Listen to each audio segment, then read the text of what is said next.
Hello दोस्तों, structure RS classes में आपका फिर से स्वागत है। तो गाइस, इस लेक्चर में अपन चर्चा करेंगे अपने आरएस में का एक टॉपिक है लो के बारे में अपन यहाँ पर चर्चा करेंगे। ठीक है। पेपर है अपना, पेपर जो थर्ड है उसकी यूनिट 3 है। उसमें एक पार्ट दे रखा है एबीसी थर्ड यूनिट का, जिसमें सी पार्ट है, उसमें लो के बारे में बताया गया हमें इसमें। ये अपना सिलेबस है, अपन चर्चा करेंगे कंसेप्ट एफ एंड लो के बारे में, कंसेप्ट ऑफ लो के बारे में। साथ ही कंसेप्ट ऑफ लो है, इसके अंदर आता है स्वामित्व, कब्जा, personality, liabilities, right and duties के बारे में अपन चर्चा करेंगे एक ही टॉपिक करके। तो आज अपन इस लेक्चर में चर्चा करेंगे कंसेप्ट ऑफ लॉ के बारे में, अर्थात विधि की अवधारणा के बारे में। राइट गाइज, ये है यहाँ पे आप देख सकते हैं पिछले साल जो आए हुए क्वेश्चन है आरएस मेंस से। तो ये जो टॉपिक है वो अपने लिए बहुत ही ज्यादा इंपॉर्टेंट हो जाता है। जैसे 2023 में एक क्वेश्चन पूछा गया था, 2021 में एक, 18 में एक, साथ ही यहाँ से 2016 में तो बहुत सारे क्वेश्चन पूछे गए हैं। देख सकते हैं 5 नंबर के और 2 नंबर के क्वेश्चन यहाँ से इस टॉपिक से पूछे गए हैं। राइट। तो सबसे पहले जानते हैं कि what is Vidhi, what is law, law क्या होता है। तो दोस्तों, लॉ होते हैं वो एक तरह के नियम होते हैं, कायदे कानून होते हैं जो समाज है उनको कंट्रोल करते हैं, समाज को नियंत्रित करते हैं। ठीक है। व्यक्ति को नियमों और कानूनों में बांधे रखते हैं, समाज को नियमों और कानूनों में बांधे रखते हैं। ठीक है। मनुष्य है गाइस, वो एक तरह का सामाजिक प्राणी है जो सामाजिक मान्यताएं, समाज में जो मान्यताएं हैं उनके अनुसार वो काम करता है। ठीक है।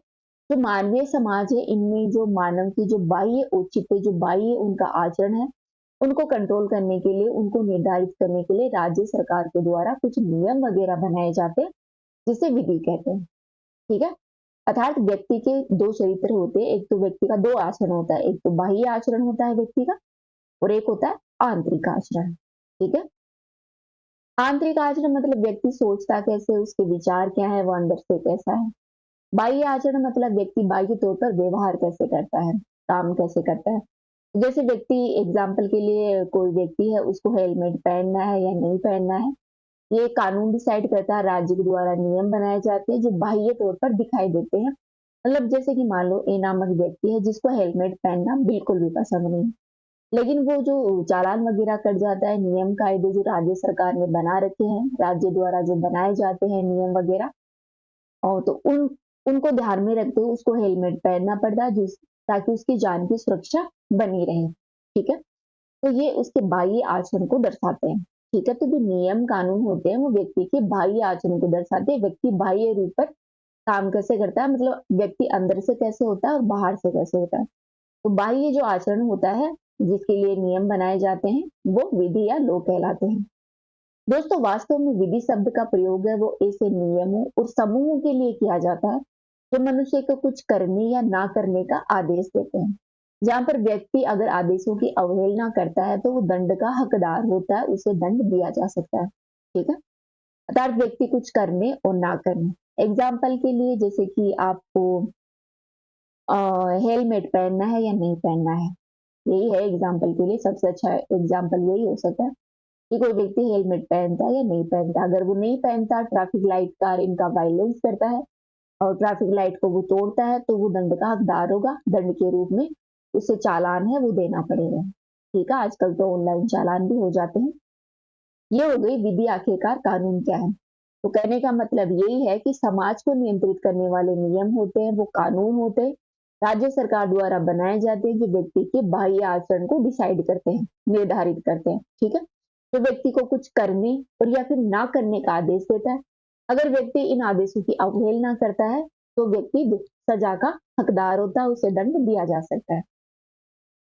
दोस्तों, विधि की अवधारणा है, कंसेप्ट ऑफ लॉ है, वो समाज के नियमों, अधिकारों, कर्तव्य की समझ को जन्म देता है। ठीक है। समाज में क्या नियम है, व्यक्ति के क्या अधिकार है, अर्थात और व्यक्ति के क्या कर्तव्य हैं। ठीक है। इनकी समझ को जन्म देता है। साथ ही यह बताता है कि समाज में कानूनों का विकास कैसे होता है, व्यक्तियों के बीच अधिकारों और कर्तव्यों के बीच में संबंध कैसे स्थापित होता है। ये बताता है कि विधि का शासन है उसमें विधि की सर्वोच्चता और समानता पर आधारित होता है। ठीक है। यह सुनिश्चित करता है कि कोई भी व्यक्ति है वो कानून से ऊपर नहीं है। ये है concept of law. Right. Next देखते हैं विधि के महत्वपूर्ण पहलू कौन कौन से होते हैं। तो गाइस जो कानून होता है, लॉ होता है, उसमें विधि होती है वो सर्वोच्च होती है। ठीक है।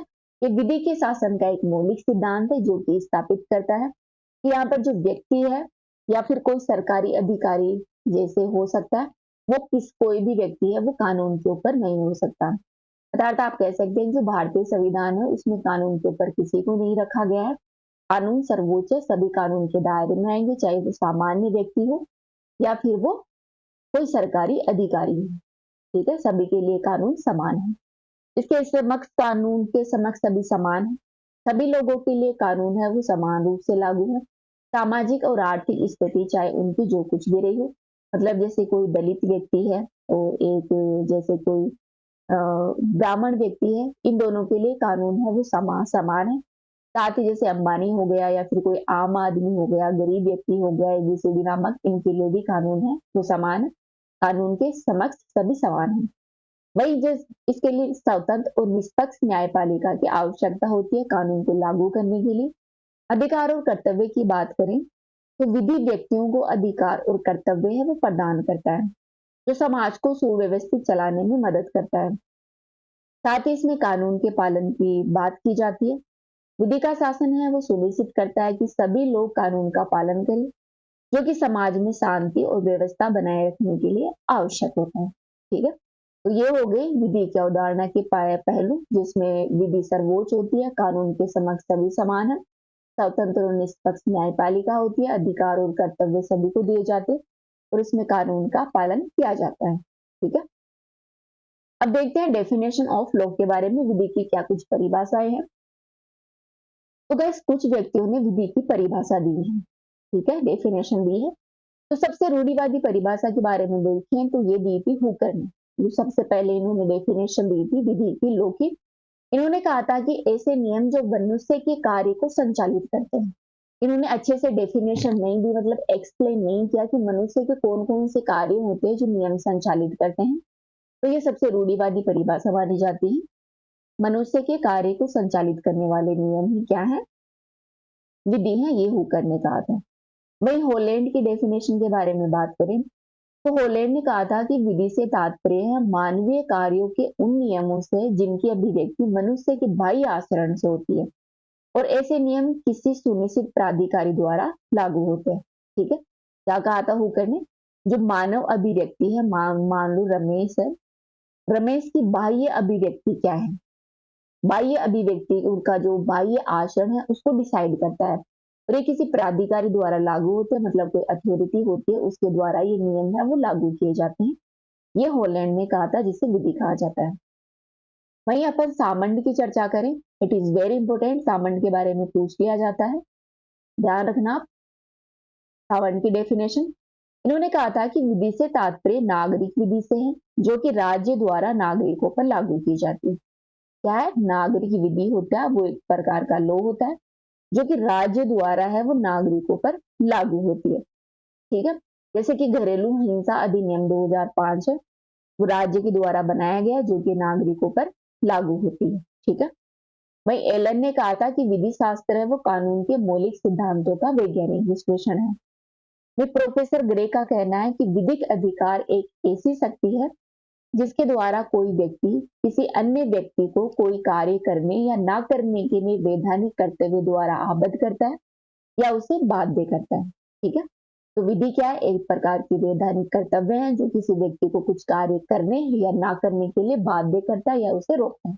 ठीक है, तो ये हो गई विधि की कुछ डेफिनेशन, जिनमें सबसे इंपॉर्टेंट डेफिनेशन है सामंड की, आप इसके बारे में ध्यान रखें। आगे देखते हैं कि गाइस विधि का विकास कैसे हुआ, आखिरकार लॉ बना कैसे। तो लॉ है वो लेख शब्द से बना है जिसका अर्थ होता है एक सार में बांधना। लॉ अर्थात कानून, इसका मतलब होता है। तो दोस्तों पहले क्या थी, परंपराएं थी, जैसे कि आपने महाभारत देखा होगा।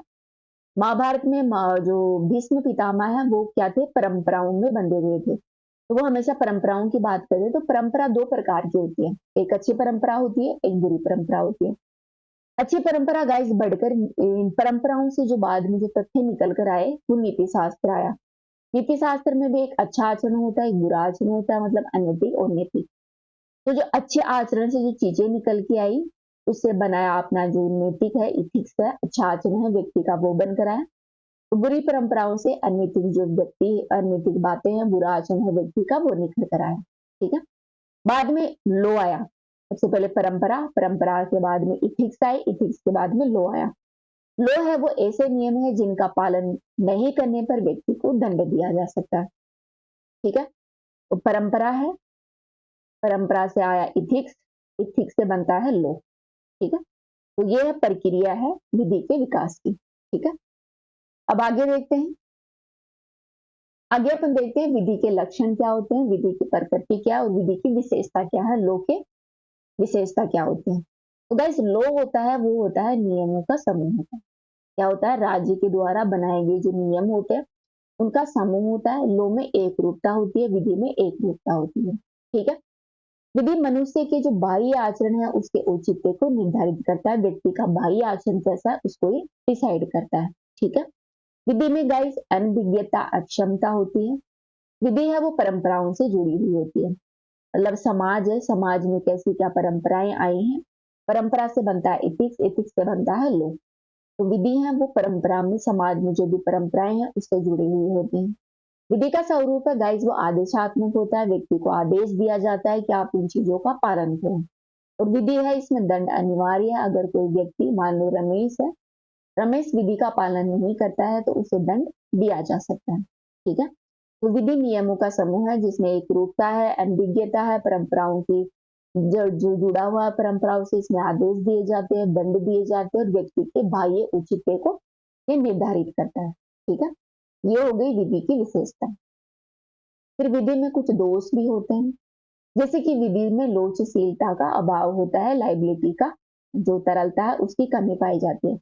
अर्थात विधि को एक बार बनाने के बाद में उससे परिवर्तनशीलता का भाव पाया जाता है। जैसे कि भारत में कुछ एक्ट है गाइस वो अंग्रेजों के दौरान से, जो ब्रिटिश अपने यहाँ पर शासन था उस दौरान जो कानून बनाए गए थे वो आज भी चले आ रहे हैं। ठीक है। तो इनमें जो अमेंडमेंट किए जाते हैं वो बहुत कम किए जाते हैं, साथ ही इनमें रूढ़िवादिता भी विद्यमान होते हैं। एग्जाम्पल के लिए भारत में कुछ कानून है जो ब्रिटिश शासनकाल के दौरान चले आ रहे हैं, जिनका वर्तमान में कोई औचित्य नहीं है। इनमें रूढ़िता बरी चली आ रही है जो बहुत समय से चली आ रही है। ठीक है।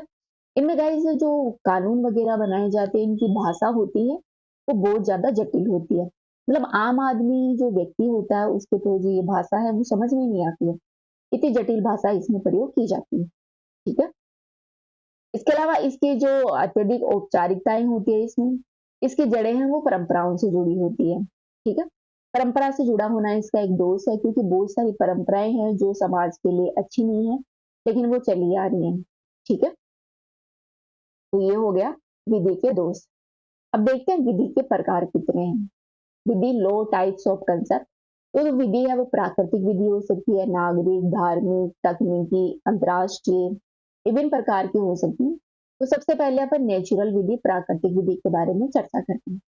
दोस्तों वे नियम जो प्राकृतिक सिद्धांतों द्वारा उचित और अनुचित आचरण की व्याख्या करते हैं वो क्या होते हैं, प्राकृतिक विधि होते हैं। क्या होते हैं, जो अपने प्राकृतिक सिद्धांत होते हैं उनके द्वारा क्या उचित है क्या अनुचित है उसकी व्याख्या करते हैं। ठीक है।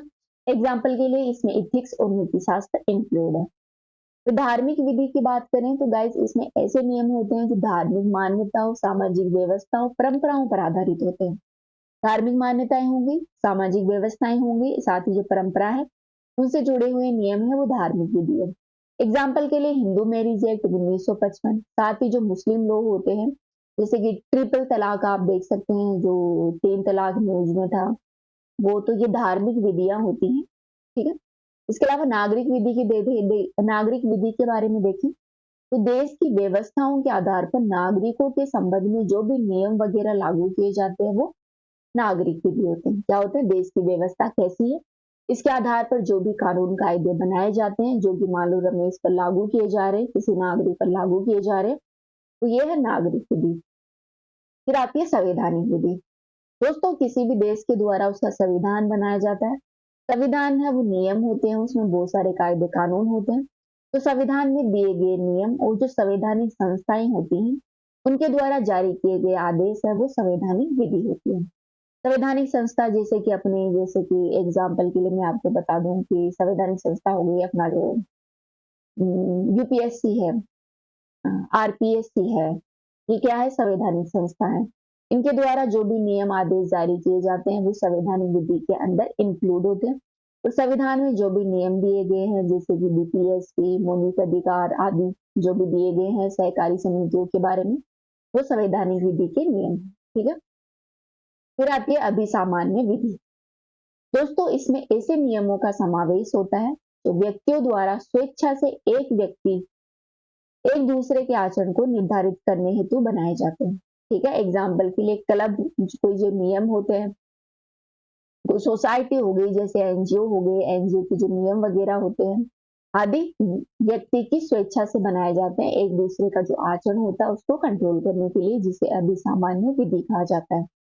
फिर आता है तकनीकी विधि। दोस्तों किसी व्यवहारिक उद्देश्य की प्राप्ति हेतु जो नियम बनाए जाते हैं उसे तकनीकी विधि कहते हैं। एग्जाम्पल के लिए किसी व्यापारी या जो पैसे होते हैं उनके क्या कुछ नियम होते हैं वो हो गए। फिर आती है अंतर्राष्ट्रीय विधि। जब विभिन्न देशों के प्रतिनिधि परस्पर संबंधों को स्थापित करने हेतु सहमति या नियम बनाते हैं तो वो होती है अंतर्राष्ट्रीय विधि। जैसे वर्ल्ड ट्रेड ऑर्गेनाइजेशन है, यूएनओ है, इनके जो नियम वगैरह बनाए जाते हैं वो इंटरनेशनल लेवल पर चलते हैं। ठीक है। इंटरनेशनल स्तर पर ये लागू होते हैं।